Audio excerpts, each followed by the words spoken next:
could he tell the prosaic of the antique and grotesque marvels discernible to sensitive eyes amidst the poison cauldron where all the varied dregs of unwholesome ages mixed their obscene terrors?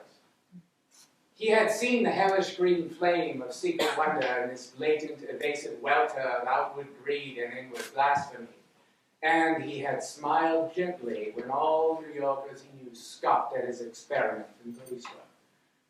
They had been very witty and cynical, deriding his fantastic pursuit of unknowable mysteries and assuring him that in these days New York held nothing but cheapness and vulgarity. To Malone, aren't you going to listen to the rest? It gets better, I assure you. All right. I know what you're thinking, because you've mentioned it before and rather astutely noted it as an inclination and indulgence on my part. But again, I protest.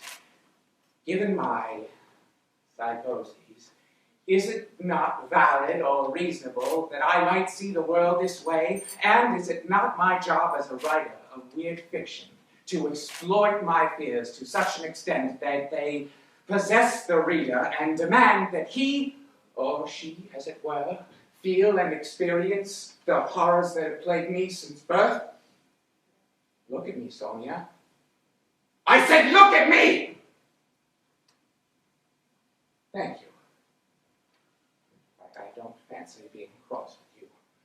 It's just that these past few weeks have proven exceedingly enervating.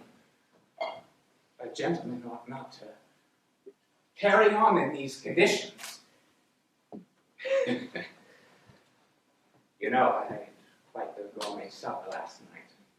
The merits of cold canned kidney beans are unsung, I tell you. I relish solitude. It can be my best friend. But you are gone far too often for far too long. Yes, for business, you say. Father was like that too. Barely knew the man. But then I had mother and grandfather, Aunt Lily and the nanny. I'd still have those two if I'd stayed. But I made the leap, got on that westbound train and set up shop. And here I am, Howard Phillips Lovecraft, just this side of 30, daring to live as an artist. And it's not that I can't appreciate the support you give me, but damn it, my hair has grown past my ears, my shirts are wrinkled, and there's too much noise. Must I know your business? Must you speak so loudly? Just for a moment, give me peace. I am a sick man. I was born sick.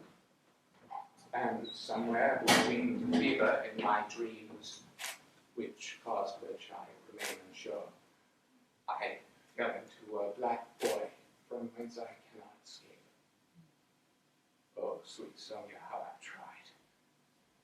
The progressive folk to whom you've introduced me, the cosmopolitan nature of your city, the hustle and bustle, it's shaken my core more than a little. And there have been times where I thought, you know, this mixture of ideas and culture brings out the best in all of us and maybe renders certain divisions arbitrary in the grand scheme of things. And while I've stayed mostly inside a small circle of companions and associates, I remind you that I married you, even though you were of the Jewish persuasion and a working woman.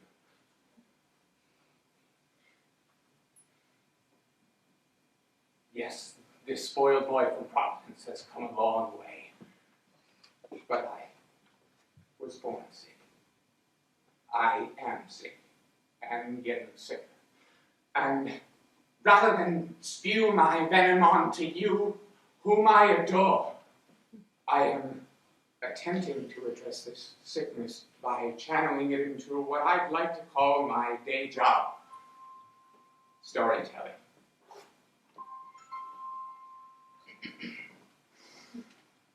Surely there's something redeemable about this tale. Something. You win. It's contrived, clunky, poorly plotted. More or less a long-winded, racist rant. The horror part doesn't really seem a priority. I lost focus. Got caught up in superfluous details.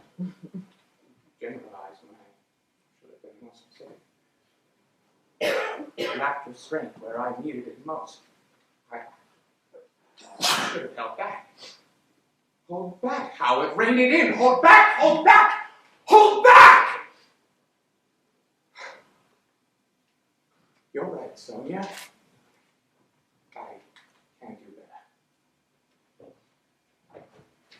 that. Oh, by the way, sweetly, for instance, that stipend you left me seems to have gone out.